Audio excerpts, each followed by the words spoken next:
Hello, welcome back to the channel. So I have talked a decent amount about balance in the game, and while I do definitely think the balance overall could be better, I have been kind of wondering lately, does balance actually matter?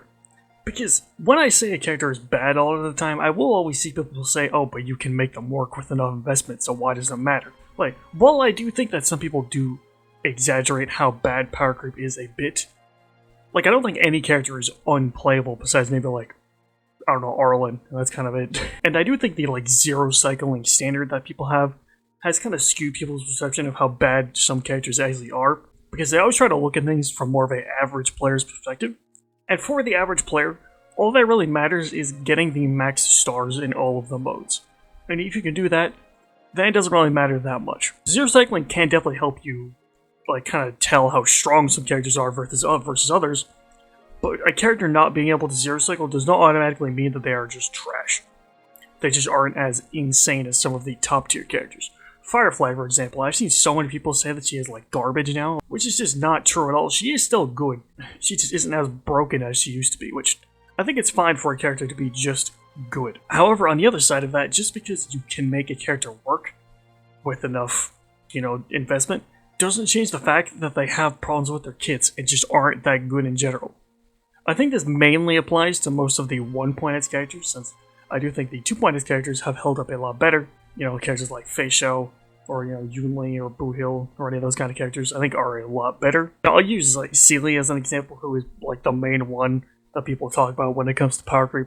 Can you make her work with enough investment in your build, and with like good supports like Tribby or Sunday, or even like Sparkle? Yes, but that doesn't change the fact that her kit has a lot of problems, and she overall just needs buffs. Like, Archer does what she wants to do, but just way better since he can attack multiple times in one turn, whereas Sealy can only get one extra action, and he just does way higher damage.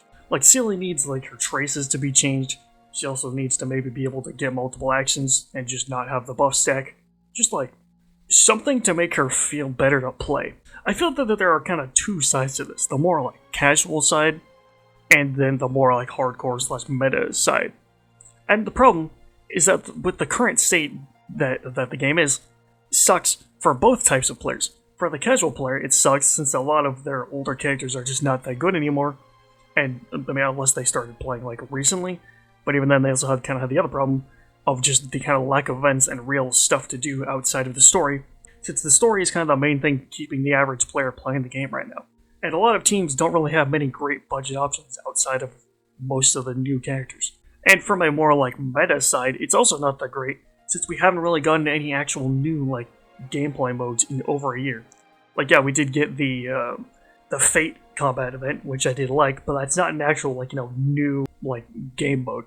The only real stuff we've gotten is Diverging Universe stuff, which I do think has kind of gotten stale at this point and has like overstayed welcome, because the actual format of it has not really changed at all. All we've really gotten in it is just new mechanics. And while I do think the new mechanics have been interesting to use, I do think the actual format of it needs to change. Like, that's why people enjoy things like Storm Disaster and Golden Gears a lot, is because the format of it was actually different, and it felt like where you were going actually mattered a bit more. Now, to be fair, we are getting a new mode next patch, so we will have to see how good it is then. However, I do think that if you are mainly a meta player, you have had it a bit better. Since the new characters, I do think are all fun and interesting, and I do like the direction for the new characters more than some of the 2.x characters, since they all feel like a lot more like unique from one another. Because one big problem that at least I had with a lot of the 2.x characters is that they kind of felt very similar to one another, whereas I feel like a lot of the 3.x characters feel very distinct from one another. Because the problem isn't necessarily that the new characters are good. The problem is more so that there isn't really many great alternative options to those characters. Like, I really don't like when a character just feels like they're necessary for a team to function. Like, as an example, with Sunday, for characters like a Goliath feel almost necessary for them to even work at all. Or even my main problem with something like Break, where there was just not much variation in the teams, and basically all the teams use the exact same characters. And the only real difference is just what DPS are using. Like, that's why I think the best character from 3.x has been Herta, since there is so many different characters that you can work with her, since you just need another erudition character. I mean, even characters like Serval are actually good with her and actually give her a place now. Like, characters having synergy is fine. I think that's a good thing to have in the game, since it encourages people to get other characters. The problem is when that synergy is the only good option. Now, another thing that I have seen a lot of people say is that it's a single-player game, so, why does it matter? Which, yeah, sure, that is kind of true. Like, there's no, leaderboard or anything. But at the same time, the average player should not have to, invest an insane amount of stuff just to make a character decent. Like, they should have to just invest a normal amount of stuff to make a character work. And, to be fair, I would rather them, focus more on giving us, actual more content stuff, like events and that kind of thing. But I do think it is just good overall for the health of the game for every character to feel good to play. Or at least somewhat decent. Like, there are always going to be characters that are better than others.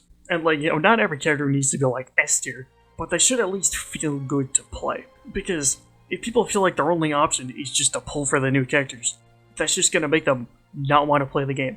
People should pull for characters, because they actually want to get them for whatever reason, because they like them, or because they would be good for their team, or whatever. Not because they feel like they're basically just forced to. Now, I do think, having more reruns does definitely help with this a bit, and I do see some people not liking that they do a lot of reruns, which I don't really understand that much, since just having more reruns allows people to get more characters that they missed out on. Now, I think the problem isn't just with the characters, but also just with the design of the endgame mode, since I feel that, especially with the buff system, does need a bit more expansion, specifically for Pure Fiction and Apocalypse Shadow, because the selections are always just the same thing, and it's just kind of boring. And for MOC, the whole mode just needs a rework, man. It's just so outdated. Only having one buff just doesn't really work now with how many characters are in the game. I think if it was the other modes where you have a selection of 3 buffs, it would be a lot better. Now, you could say that MOC is meant to be closer to base combat, so it should be a bit simpler, which I can kind of agree on, but I think the problem is that the current system is way too limiting, since if you don't have a character that can interact with the buffs, you're probably just not going to be able to beat it. On top of that, the HP is just getting to obnoxious levels. Obviously I don't want to be able to just one-shot the enemy, because then, well, what will be the point? But it shouldn't just feel like you're just hitting a brick wall the entire time, and that's kind of what it feels like right now. At the end of the day, I do think some people are mistaking, people wanting buffs or balance to wanting the new characters to be weaker, which I don't. I think it's perfectly fine for the new characters to be strong. One, people aren't going to pull for characters if they aren't strong, but also because they're just playing strong characters is just fun. It is. However, the problem is, I think, how much better they are than a lot of the older characters, to the point where they're just not even close. I bring up Sunday again. Yeah, you could try to use Tingyu in energy teams, but it is just nowhere close to how strong Sunday is. And yeah, obviously they're not going to be as good as those characters. The problem is that the gap right now is just way too big. But I don't know, what do you guys think? Let me know in the comments below. Subscribe, and I will see you in the next one.